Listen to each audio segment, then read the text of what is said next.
जय माता दी। नमस्कार दोस्तों, स्वागत है आप सभी का हमारे YouTube चैनल पर। आज एकादशी व्रत में सुने श्रीमद् भगवत गीता पाठ का यह अध्याय। सुनने से होंगे सभी मनोकामना पूर्ण। अर्जुन ने पूछा, हे केशव, मैं संन्यास एवं त्याग के तत्व पृथक पृथक जानने की इच्छा करता हूँ। श्री कृष्ण बोले, हे पार्थ, कामना वाले कर्मों के त्याग को ज्ञानी लोग संन्यास मानते हैं और अज्ञानी पुरुष फल के त्याग को त्याग कहते हैं। कोई पंडित कर्म को दोष युक्त जानकर त्यागना ठीक कहते हैं। कोई यज्ञ, दान, तप आदि कर्मों को छोड़ने योग्य बताते हैं। हे भारत, त्याग के विषय में मेरा ऐसा मत है कि त्याग 3 प्रकार के हैं। यज्ञ, दान, तप आदि कर्मों को नहीं त्यागना चाहिए। ये सब कर्म आसक्त और फल को त्याग कर करने चाहिए। मेरे निश्चय मत यही है जो सर्वोत्तम है। अपनी नियमित कर्मों का त्यागना उचित नहीं है। यह मोहवश ऐसा किया जाए तो वह तामस त्याग है, कर्म दुखप्रद है। यह विचार कर एवं शरीर के कलेश के भय से जो त्याग करता है उसे त्याग का फल नहीं मिलता। यह राजस त्याग कहलाता है। हे अर्जुन, अपना नियमित कर्म अवश्य करने योग्य है। फल तथा आसक्त को त्याग कर जो कर्म किया जाता है वह सात्विक कर्म है। जो दुखदायक कर्म से देश नहीं करता तथा सुखदायक कर्म से प्रीति नहीं करता वह त्यागी, सत्यशील, बुद्धिमान तथा मुक्ति के योग्य है। देहधारी संपूर्ण कर्मों का त्याग नहीं कर सकता। कर्म का फल त्याग कर कर्म करने वाला त्यागी है। कर्मफल 3 प्रकार के हैं, अनिष्ट, इष्ट एवं मित्र। जो त्याग नहीं करते उनको ये मरने के बाद मिलते हैं और त्यागियों को नहीं मिलते। हे महाबाहो, संपूर्ण कर्मों की सिद्धि के लिए 5 प्रकार सांख्य शास्त्र में कहे हैं, उनको सुनो। शरीर कर्ता, साधन, पृथक पृथक चेष्टाएं और देव शरीर, वाणी एवं मन से जो भला बुरा कार्य किया जाता है उसके ये 5 कारण हैं। वह दुर्मति कुछ नहीं जानता जिसको यह अहंकार नहीं है कि मैं करता हूँ, और जिसकी बुद्धि कर्मों में लिप्त नहीं है। वह मनुष्य प्राणियों को मारकर भी उनको नहीं मारता और उनमें नहीं बंधता। ज्ञान, गृह और ज्ञाता ये 3 ही कर्मों के प्रेरक है। कारण, कर्म और कर्ता ये 3 कर्म के साधन हैं। सांख्य शास्त्र में ज्ञान, कर्म और कर्ता ये सत्वादिक गुण के भेद 3 प्रकार के हैं। इनको भी सुनो। जब भिन्न भिन्न प्राणियों में एक अविनाशी अविभक्त सत्ता जो दिखता है वह ज्ञान सात्विक कहलाता है। जिस ज्ञान से प्राणियों में नाना प्रकार की सत्ता दिखाई देती है उसको राजस ज्ञान जानो। ऐसा ज्ञान जिसके बिना कारण और सर्वार्थ के जाने एक ही कार्य में लगा रहे वह अल्प और तामस है।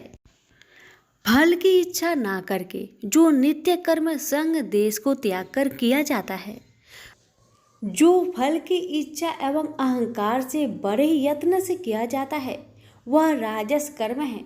जो कर्म परिमाण धन का खर्च, दूसरे की पीड़ा और अपना पुरुषार्थ न जानकर मोहबस किया जाता है वह तामस कर्म कहलाता है।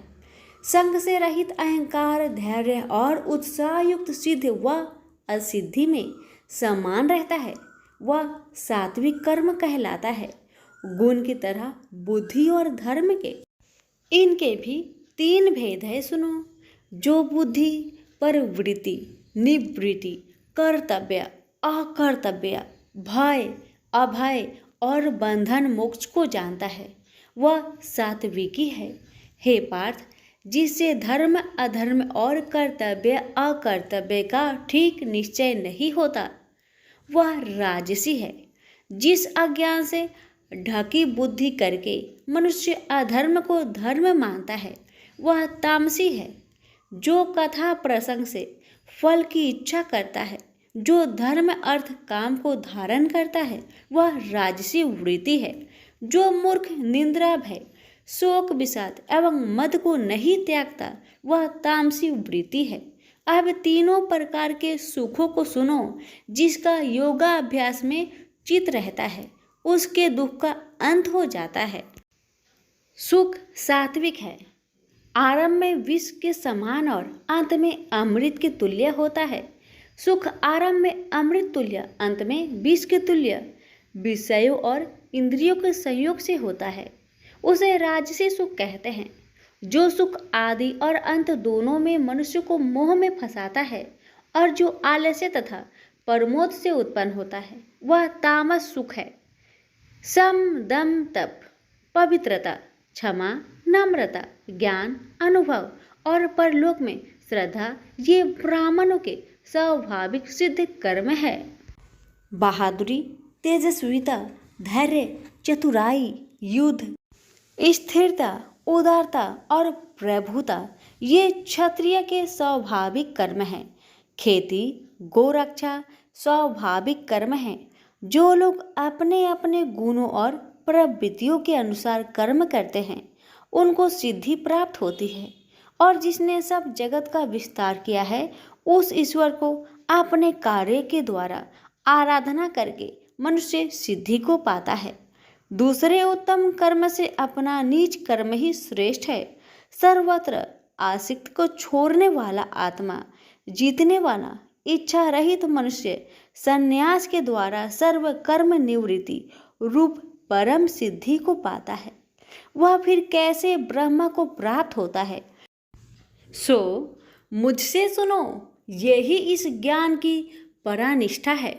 शुद्ध बुद्धि से युक्त होकर धृति द्वारा इस मन को बस में लगाकर शब्द आदि विषयों को छोड़कर राग देश से रहित होकर एकांत में रहने वाला, मीताहारी, वाणी और मन को जीतने वाला, नित्य ध्यान युक्त और वैराग्य, अहंकार, बल, घमंड, काम, क्रोध तथा परिग्रह छोड़कर ममताहीन और शांत मनुष्य ब्रह्म भाव के योग होता है। व्रत को प्राप्त हुआ पुरुष दत्तचित होकर स्वक व अभिलाषा को नहीं करता है। जीवन मात्र में समदर्शी होकर मुझ में परम भक्ति पाता है। इस प्रकार ज्ञानी सदैव मुझ में निवास करने वाले सब कर्मों को भोग करता हुआ मेरे अनुग्रह से अविनाशी सनातन मोक्षप्रद को प्राप्त होता है। तत्पश्चात तत्व से मुझे जानकर फिर मन मुझ में ही प्रवेश करता है। सावधानी से अपना मन मुझ में स्थिर कर और सब कर्मों को मुझ में अर्पण कर बुद्धि योग के आश्रय से निरंतर अपने चित्त को मुझ में लगाओ। मेरे में चित्त लगाकर मेरी कृपा से दुर्गम कष्टों से तर जाओगे। यदि अहंकार से मेरी बात सुनोगे तो नष्ट हो जाओगे। यदि अहंकार का आश्रय लेकर युद्ध नहीं करूँगा ऐसा मानते हो तो यह तुम्हारा निश्चय झूठा है, क्योंकि स्वभाव तुम्हें युद्ध करवाएगा। हे कौतन्य, जिस कर्म को तू अब मोह से करना चाहता है उसे अपने स्वाभाविक कर्म से बंधा हुआ बेबस होकर करेगा। हे अर्जुन, जीवों के हृदय में स्थिर ईश्वर उनको माया से भ्रमा रहा है, मानो सब यंत्र पर चढ़े हैं। हे भारत, सब भावों में उसी की कृपा से परम शांति एवं मुक्ति को पाओगे। यह गूढ़ ज्ञान मैंने तुमसे कहा है, इसे भली भांति विचार कर जैसा चाहते हो वैसा ही करो।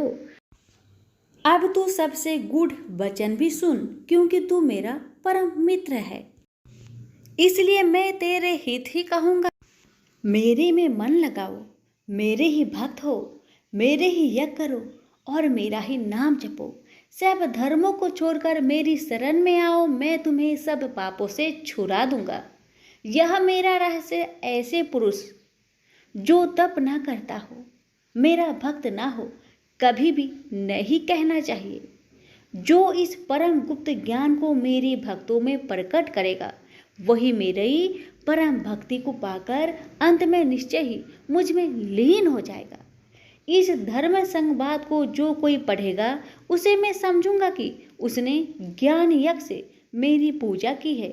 जो श्रद्धावान पुरुष दोष ढूंढे बिना इसको सुनेगा, वह भी मुक्त होकर पुण्य आत्माओं को मिलने वाले शुभ लोक को प्राप्त होगा। हे पार्थ, तुमने एकाग्रचित्त से मेरे कहे हुए उपदेश को सुना या नहीं? हे धनंजय, तुम्हारा अज्ञान से उत्पन्न हुआ मोह नष्ट हुआ या नहीं?